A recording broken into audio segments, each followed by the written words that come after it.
Stiff and aching joints are sadly something that a lot of us just deal with, whether it's from degenerative joint disorders, things like arthritis, or excessive use, like those of us that are hand milking animals.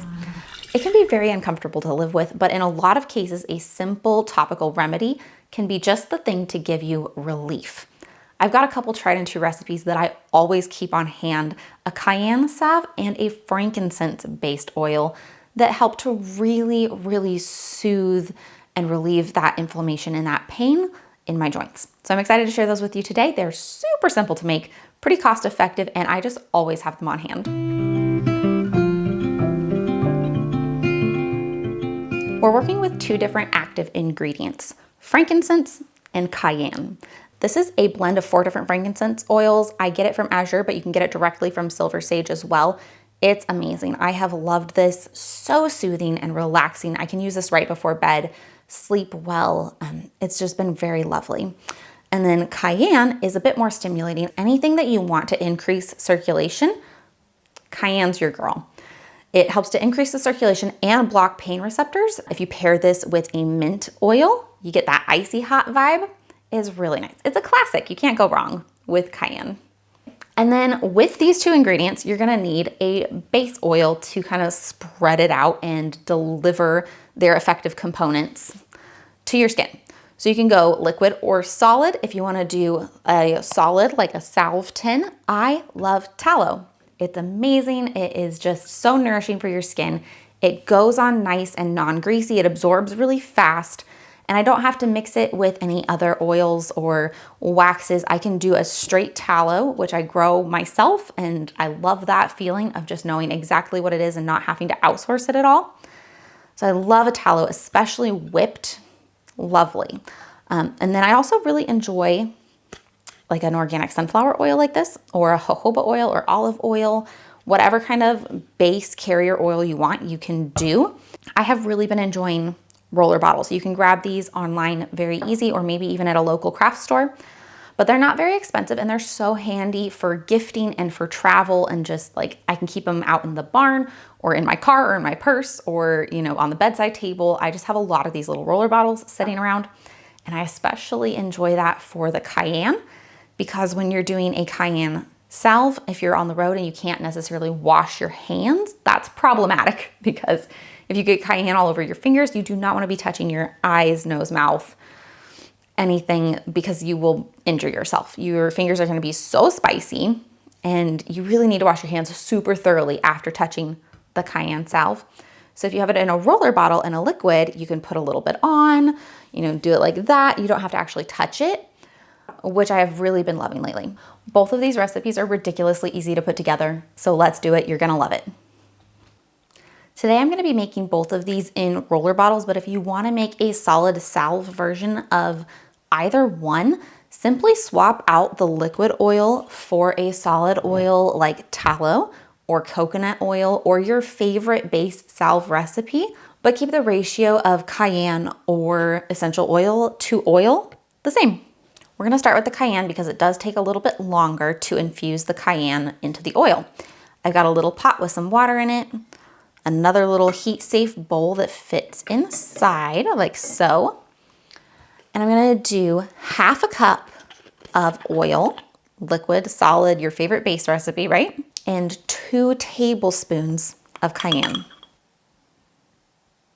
Now we just heat this up and we let it kind of infuse. We're basically making a tea, right? We're taking the cayenne and we're using oil instead of water, and we're making a strong tea.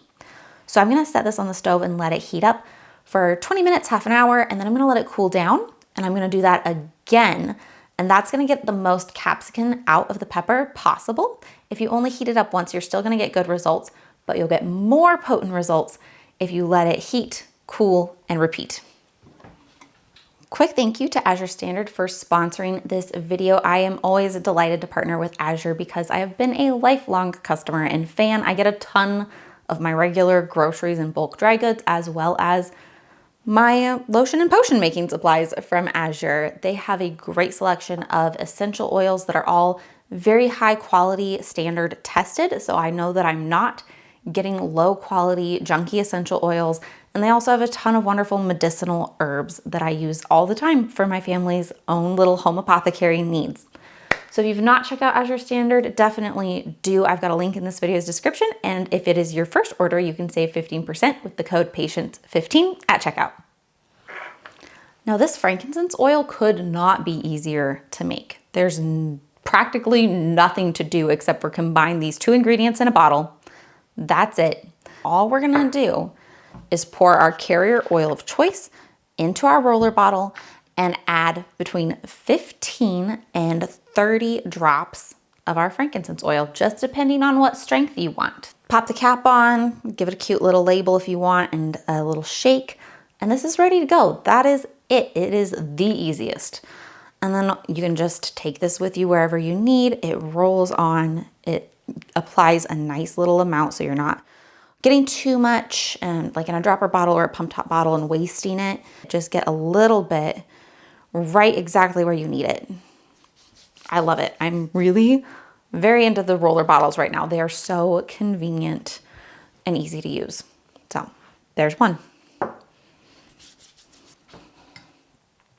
Now all we needed to do is strain this. We don't want to leave all of that cayenne powder in there because it'd be really gritty and just unpleasant.